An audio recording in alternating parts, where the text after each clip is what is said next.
Quoi de mieux qu'un réveil matinal avec du football pour bien débuter la journée? Afrique Sport vous l'offre avec sa traditionnelle matinale. Si vous êtes nouveau sur la chaîne, n'oubliez pas de vous abonner et d'activer la petite cloche pour les notifications. Et nous débutons ce numéro du mardi avec la Guinée où c'est une histoire cocasse qui est arrivée ce dimanche soir au club guinéen de Oroya AC. Dans un communiqué publié sur sa page Facebook ce lundi, le club déplore la perte des passeports de l'équipe première lors des préparatifs du club avant de s'envoler pour la demi-finale de la Coupe des Confédérations qui est prévue le 22 septembre au Maroc, ce qui l'oblige à lancer un appel à l'aide sur ses réseaux pour les récupérer au plus vite. Nous filons en Algérie désormais. La direction de l'USM Blida a annoncé la nomination de Sid Ali Bencher Chali comme nouveau président du club, promu cet été en Ligue 2 algérienne de football. Bencher Chali, qui occupait le poste de directeur général du club, aura du pain sur la planche pour préparer la saison à venir par son équipe qui évoluera dans le championnat de Ligue 2. Le nouveau patron des Blidéens aurait décidé dans un premier temps de maintenir l'entraîneur actuel, Sofiane Nechma. Nous parlons désormais de la déclat du jour avec Samuel Eto'o, l'humiliation de trop pour Lionel Messi suite à la nouvelle déculottée subie par le FC Barcelone face au Bayern Munich vendredi en quart de finale de la Ligue des Champions. Des rumeurs insistantes assurent que le septuple Ballon d'Or songe à quitter les Blaugrana durant cet été. Ancien coéquipier de la Pulga en Catalogne, Samuel Eto'o veut à tout prix éviter ce scénario.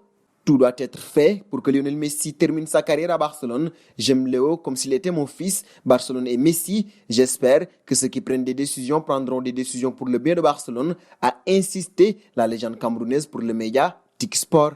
Parlons désormais de Sadio Mané pour finir la partie Afrique de notre matinale. Un an après une pluie de distinction pour Virgil van Dijk, c'est Sadio Mané qui a été élu meilleur joueur de la saison 2019-2020 par les fans du championnat anglais, la Premier League, une récompense individuelle qui ne devrait pas laisser le Sénégalais insensible au terme de cette campagne très spéciale marquée par le titre de champion d'Angleterre après 30 ans d'attente.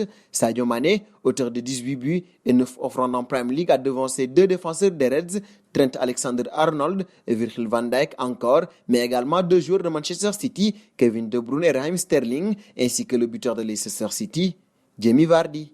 Seconde partie de cette matinale, avec le Barça, il y a des défaites qui laissent des traces et celle du FC Barcelone face au Bayern Munich en quart de finale de la Ligue des Champions sur le score de 8-2 en est une. À la suite de cette humiliation, le conseil d'administration s'est réuni et a décidé d'avancer la date des élections présidentielles du club. Celles-ci auront lieu le 15 mars 2021. Le Barça a donné davantage de détails sur cette décision sur son site officiel en déclarant que l'appel immédiat aux élections n'est pas faisable étant donné que la Liga débutera le week-end du 12 septembre. Pour rappel, le Barça s'est séparé de Quique Setién. Et c'est notre petite question du jour. Quel joueur le Barça doit acheter pour refaire une équipe solide? Vos réponses seront attendues en commentaire. Et de l'Espagne, nous nous dirigeons vers l'Italie où l'AS Rome a été racheté par Freaking Group, qui est désormais actionnaire majoritaire du club. Le groupe a racheté 86,6% des parts du club qui appartenait auparavant à James Pallotta. Un bond en Belgique où nous retrouvons Vincent Kompany, revenu à Anderlecht à l'été 2019 dans un rôle de manager-joueur novateur pour un club de ce niveau. Vincent est désormais le coach principal de l'équipe belge. L'ancien défenseur international met en effet fin à sa carrière de footballeur pour prendre la succession de Frankie Vercauteren, comme l'ont annoncé les Mauves dans un communiqué. Dernier point de la matinale avec l'Europa League. Après la qualification de Séville face à Manchester United dimanche soir, la deuxième place pour la finale était en jeu ce lundi soir avec deux équipes habituées aux joutes européennes. L'Inter de Milan et le Shakhtar Donetsk s'affrontaient ainsi sur la pelouse de l'Esprit Arena de Düsseldorf en Allemagne. Deux formations qui ont déjà remporté ce titre par le passé et qui avaient logiquement à cœur d'aller au bout cette année aussi. Antonio Conte sortait d'ailleurs du lourd, toujours en 3-5-2 avec ce duo Romelu Lukaku et Lautaro Martinez. En face, Luis Castro pouvait compter sur son armada de Brésiliens, seulement ceux-là ont été muets devant l'Inter Milan qui les a battus à plate couture 5-0. Les Italiens vont défier Séville en finale. Ce sera le vendredi 21 août prochain.